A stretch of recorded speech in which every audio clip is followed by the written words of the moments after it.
गासैबो बर' रायजो राजा नोंथांमोनखौ फिन बरायनानै लाफिननानै जाबाय आं दंफैयो दा गुवाहाटीयाव दंफैयो एक्चुअली आं दाखालिनो फैदों फैनानै दिनैहाय सार रन्जन दैमारिखौबो नायहैदों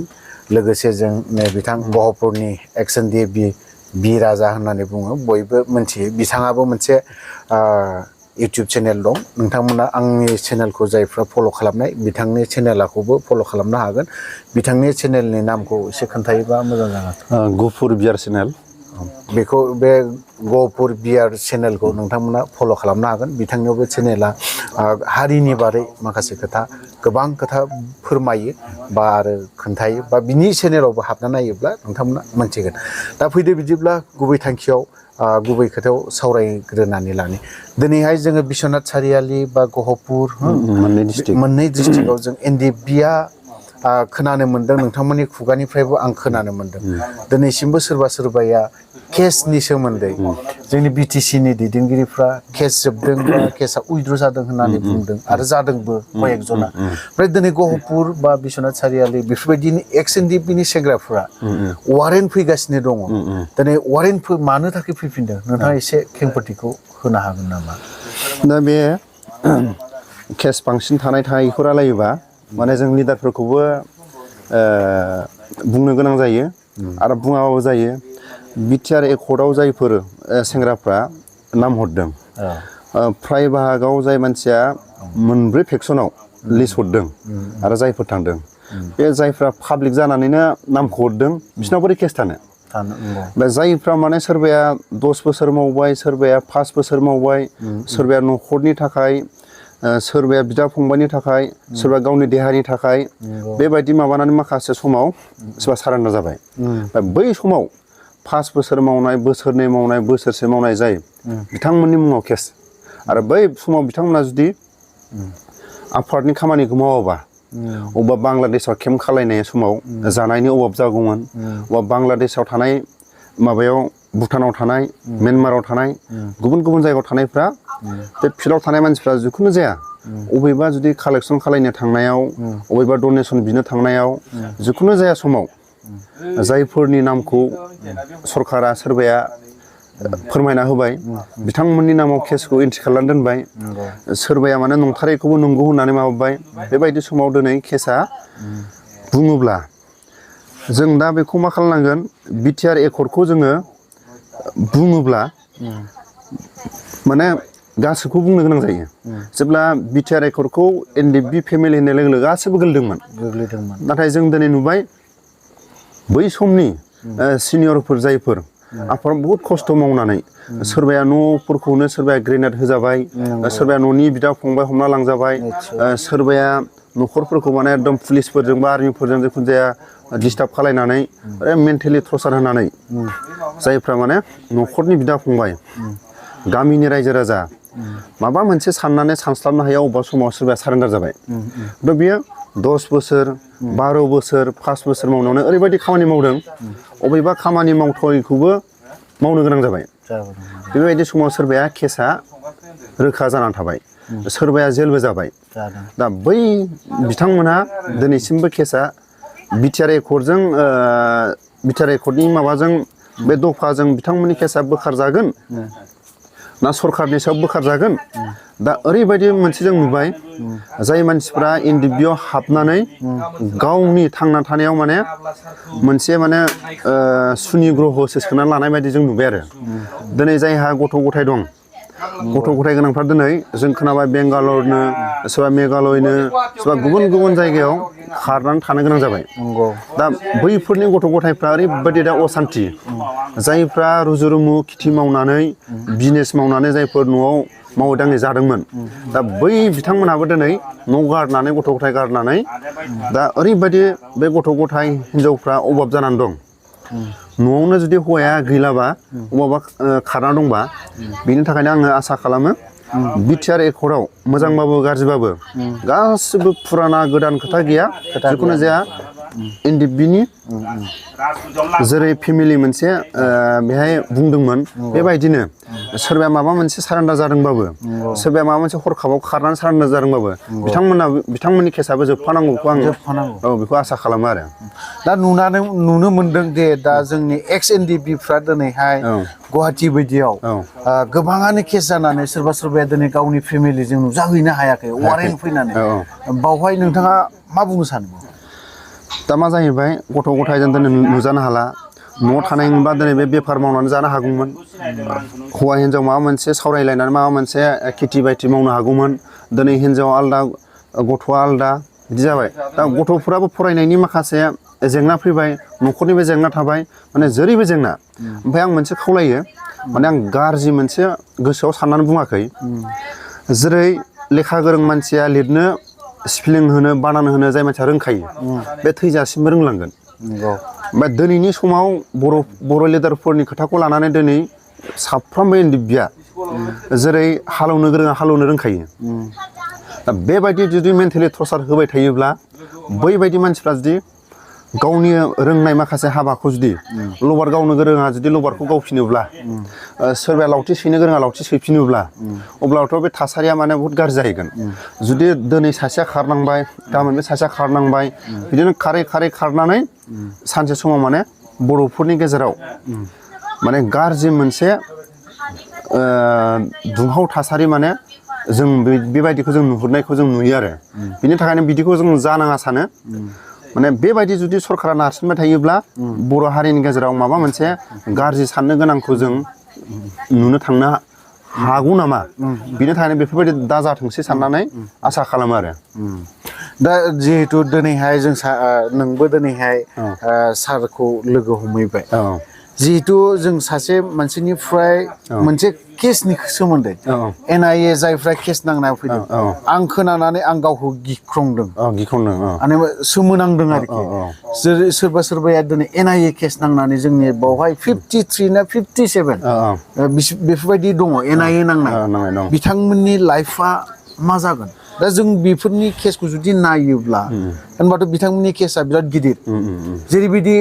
दहाय खोनाबाय नोंथाङा बिनि सायाव मा बुंनो सानो दहाय रन्जन सारनि बुंनाय बायदि बे खोथाखौ जों मोनथिबाय जेब्ला बे सारा जेब्ला खिथादों जेरैबायदि आर्मि पुलिसखौ गिनानै जेब्ला हाग्रा बारियाव उन्दुयो बे समाव जों गोजांस्रिवा दिनैनि खोथाखौ जों खोनानानै गोसोआव माने एकदम मोनसे खोमोनफ्रा बे आखाइनि खोमोनफ्रा थिया जानो गोनां जादों माने सानस' हायै गोसोआव माने हरखाब माबा मोनसे जाबायनो होननाय लोगो लोगो गोसोआ बेबायदि हरखाब जादों आरो दा बे सारनि बुंनाय बायदिब्ला बर'फोरनि माखासे माबाखौ जेंनाखौ लानानै बर' हारिखौ माने गासिबो गिबियाव NDFBखौ गाग्लोबनो हायोबा बिनि उनाव बर'फोरनि जिथु राजनितिक बर'फोरनि जिखुनु जाया सोमावसारग्रा हान्जानि मोनफ्रोमबो NDFBनि जायफोर माने बे सारा जि बुंनाय बे NDFBनि गासैबो सोद्रोमाफोरखौ गाग्लोबनो हायोबा बर' हारिनि गेजेराव राजनितिक दा मोननै दोलो दं बे मोननै दोलोआबो गोमालांनो हागौ फारि गाबोन NDFBखौ गासिबो जुदि बिदिनो मेन्टेलि टर्चार होनानै जेलाव सोनानै सोरखौबा बिदिनो अनेक साजा होनानै 100 जननि बिथोराव जुदि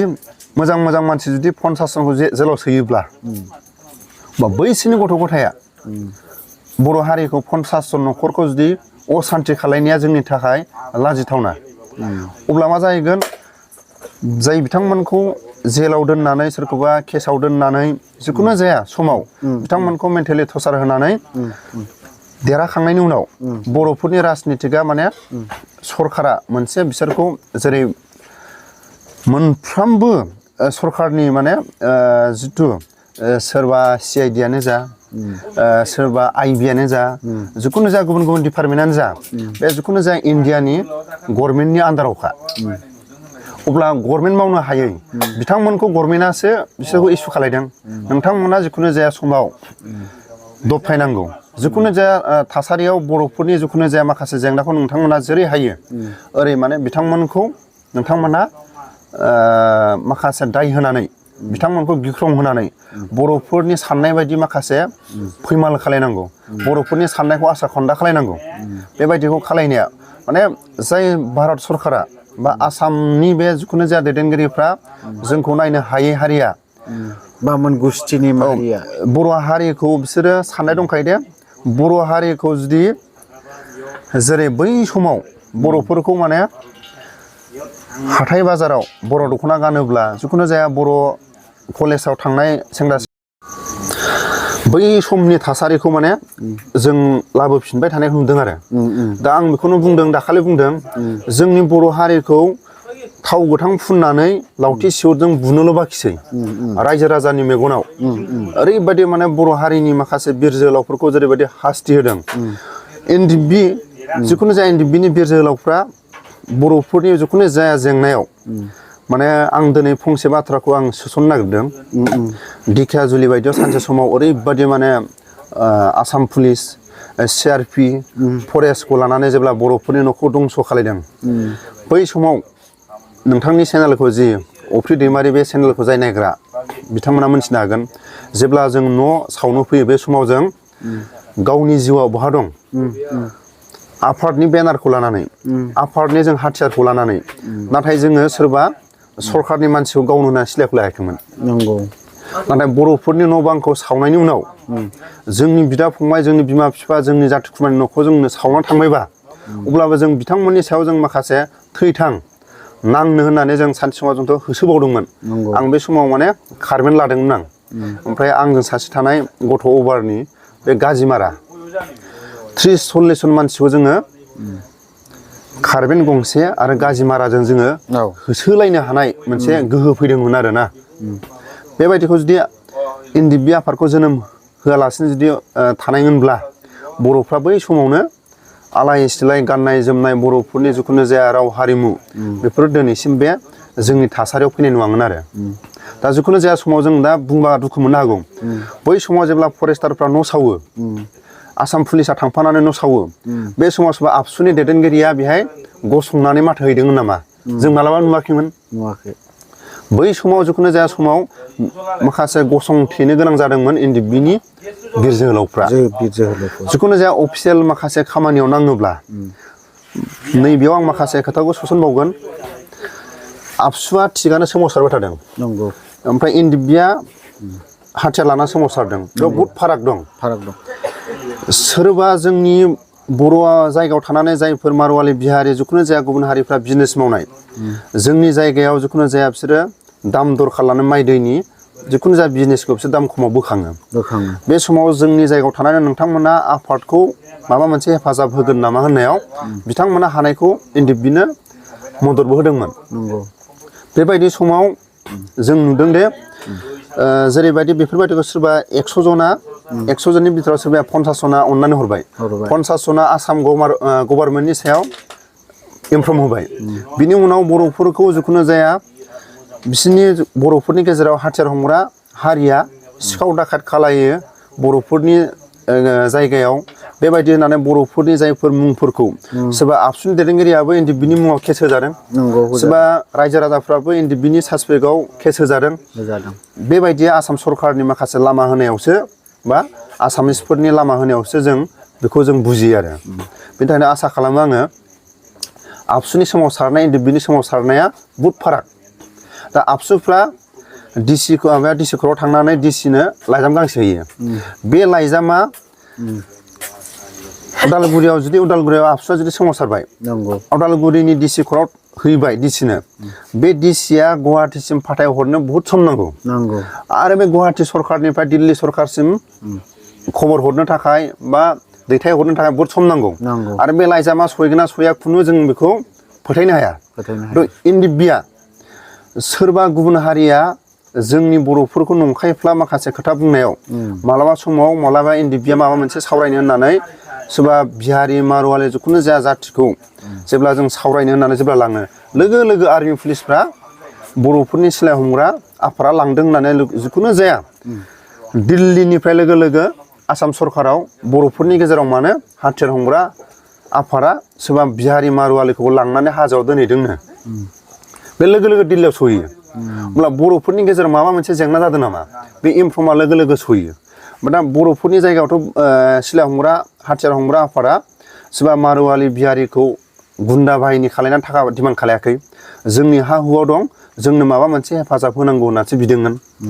नाथाय बे खबरखौ आसाम सरकारनो होनायाव आसाम सरकारा दिल्ली सरकाराव माखासे खोथाखौ मडिफाइड खालायनानै बर'फ्रा माने गुन्दा दाखात खालामनानै थाखा डिमान्ड खालायदों होननानै बिथांमोना मेसेजखौ हरो जा जों बेबायदिखौ नुयोब्ला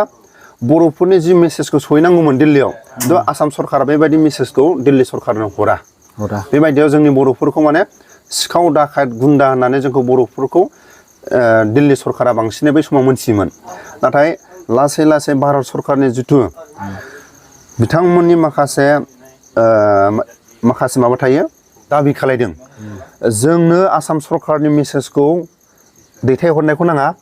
भारत सरकारनिफ्राय थांनानै जायगायाव माबायदि माखासे थासारिखौ आरो जोंनि ट्राइबेल हारिखौ आसाम सरकारा माबायदि गादबनानै दोनदों बेफोरखौ बै समावनो उपेन ब्रह्मआ माखासे भारत सरकारनि सायाव माखासे खावलायबोनाय दंखायो दा बे भारत सरकारा उपेन ब्रह्मनि खावलायनायखौ लानानै ट्राइबेलनि गादब जानाय नासय जानायखौ माबायदि माने बेबायदि माखासे केसाव बर'फोरखौ सिखाव दाखायदाव बेसेबां सैथो ट्राइबेल हारिया बिदि सिखाव खावनानै जानाय मोनसे सभाब गैया होननानै भारत सरकाराबो मिथियो नाथाय आसाम सरकारासो जोंनि बर'फोरखौ सिखाव खावनानै ट्राइबेल हारिया सिखाव खावनांगौ प्रयजनानो गैया फिथाइ सामथाइ मैगं थाइगङा जिखुनु जाया हाग्रा बंग्रायावनो थाखायो ट्राइबेला खावनानै जानांगौ मा दं गावसोरसो माने सोरबाया मोसौ गांसोआ जानो थाखाय सोरबाया बारियाव थांनाय लोगो लोगो केस होयो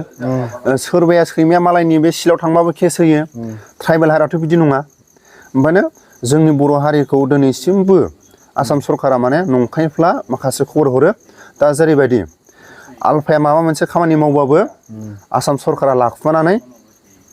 दिल्ली सरकाराव सहैया माखासे खबरा दा जोबथारनायाव आं नोंनाव मोनसेल' खोथा सोंनो लुबैदों सुंद'यै दा बिदिब्ला जोंनि आफादनि सोद्रोमाफोरनि केसानो दिनै NIA नि केसखौबो जों रायलायबाय जों नायनानै जों खोनासंबोनानै दुखु नांदों होनबा जोङो बे गोजोन गोरोबथा होननानै नरेन्द्र मदिया दिनै क'क्राझाराव फैदोंमोन बेखौ नों गोजोन गोरोबथा होनगोन ना मा गोरोबथा होनगोन नों बेखौ बेनि सायाव एसे बे गोजोन गोरोबथाया बर' हारिखौ माने गादबनाय माने गोजोन थासारि होनना बुंनांगोन जोंनि बर' हारिखौ ट्राइबेल हारिखौ आसाम सरकारा फिनै जोंनि हारिखौ आरो गादबफिननांगौ आरो जोंनि बे ट्राइबेल हारिखौ आसाम सरकारा नोंथांमोना गोदो माबायदि खालामनानै लाफिनदोंमोन नोंथांमोना बे अधिकारखौ मोनफिनबाय होननानै माखासे बिथांमोननो अधिकारखौ होनायसो जों नुदों आरो बे अधिकारखौ जों बुंनांगोन जोंनि बे आसामाव मोनफ्रोमबो हारिया समानै अनलायनानै जानांगौ मोनसे गोजोन थासारि जिखुनु जाया बर'फोरनि जेंना माखासे थासारिखौ NDFB नि माखासे थासारिखौ बे गोजोन गोरोबथाया जों बेखौ बुंनांगोन जोंखौ नायनो हायै हारि बामोन बे जाथिया बै समाव प्रफुल्ल महन्तनि समावबो बर' हारिखौ न' बां सावग्लुंनानै गिबिसिन ट्राइबेल हारिया बर' हारिया मानसि बुथारनाय मोनसे सभाब गैयामोन जोंनि बर' हारिनि न' बांखौ आसामिसफोरासो बुथारगोरनानै न' बां सावगोरनानै लामा दिन्थिगोरदों बिनि उनावसो बर'फ्रा बदला लाफिननो गोनां जादों बे आखुखौ जोंथ' बर' हारिया रोङामोन सोरनिबा न'खौ सावनो रोंनाय सोरबा गुबुन हारिखौ लावथि लानानै होसोनाय सोरबा सिखा लानानै होसोनाय जोंनि बर' हारिया मालाबाबो रोङामोन आसामिसफ्रासो जोंखौ फोरोंदों जों बेखौ बुंनांगोन ओंखायनो फिनै जोंनि माखासे अनलायनानै जानायखौ जोंनि माखासे बर' दैदेनगिरिफ्रा साफा सानै बिथांमोना आसाम सरकारनो जोंखौ फिनै जोंनि जौगानायखौ नोंथांमोना लांफिनदो होननानै बिथांमोननो माखासे अधिकारखौ सार्टिफिकेटखौ नो अबजेक्सन नोंथांमोना गोदोनि समखौ लाबोफिनदो होननानै नो अबजेक्सन मोनसे सार्टिफिकेट लिरना होनायसो जों बुंनांगोन आरो थारैनो जों गोबां खोथा खोनाबाय बिथां बि राजानिसिम रोजा रोजा साबायखर आंनो दान्दिसे सम होनायनि थाखाय गोबां खोथा सावरायबाय गोबां खोथा जों मिथिबाय बिथांनिफ्राय जोबथारनायाव अननानै बिथांनि जा मोनसे चेनेल दं नोंथांमोना बिथांनि चेनेलाव हाबनानै गोबां खोथा खोनासंनो मोनगोन आरो नोंथांमोना शेयार खालामनानै हो बिथांनि गहपुर बिआर चेनेल नोंथाङा आंनो दान्दिसे सम होनायनि थाखाय नोंथांनिसिम रोजा रोजा साबायखर बयनिसिमबो बिथांनि चेनेल नायगिरिफ्रा जोंनि सावरायनायाव जों जिखुनु जाया माखासे पइन्टखौ जों बुंजोबनो सानो नाथाय माखासे जोङो दट बा माखासे जों जायगा गालांनानै माखासे गेप्स खोथा बुंनो गोनां जायो रायजो राजाफ्रा मालाबा जोंनि बुंनायखौ माने खोनासंनो एसे उसुबिदा साननो हागौ बबेबा खोथाखौ जों माने बारनानै बुंनो गोनां जायो बिदियाव माने जोंनि बुंनायफ्रा स्पष्ट जालाङा माने दिनैनि जों रन्जन सारखौ लोगो हमनानै फैदों सोरबाया जुदि दिनैनि समाव थांनायमोनब्ला माने ओरैबायदि माने जों खोनानानै मोनसे गोजांस्रौनाय जेरै हाग्रा बारियाव थानाय समाव जों मेलेरिया जानाय मोनसे जोंनि गोसोआव हाबनाय फैदों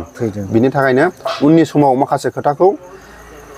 अफ्रि दैमारिनि बे चेनेलाव नुलांबाय थागोन आरो रायजो राजाफ्रा मोनफ्रोमबो भिडिअखौ नायलांजोबबाय थायोबा माखासे बर'फोरनि जेंनाखौ बे अफ्रि दैमारिनि चेनेलाव नुलांबाय थागोन आरो अराय सम बे चेनेलखौ रायजो राजाफ्रा हेफाजाब होलांबाय थागोन होननानै आं आसा खालामो। थ' लोगोफोर भिडिअखौ बारा गोलाव खालामना बावहायनो दोनथ'बाय। जय बर' हारिनि।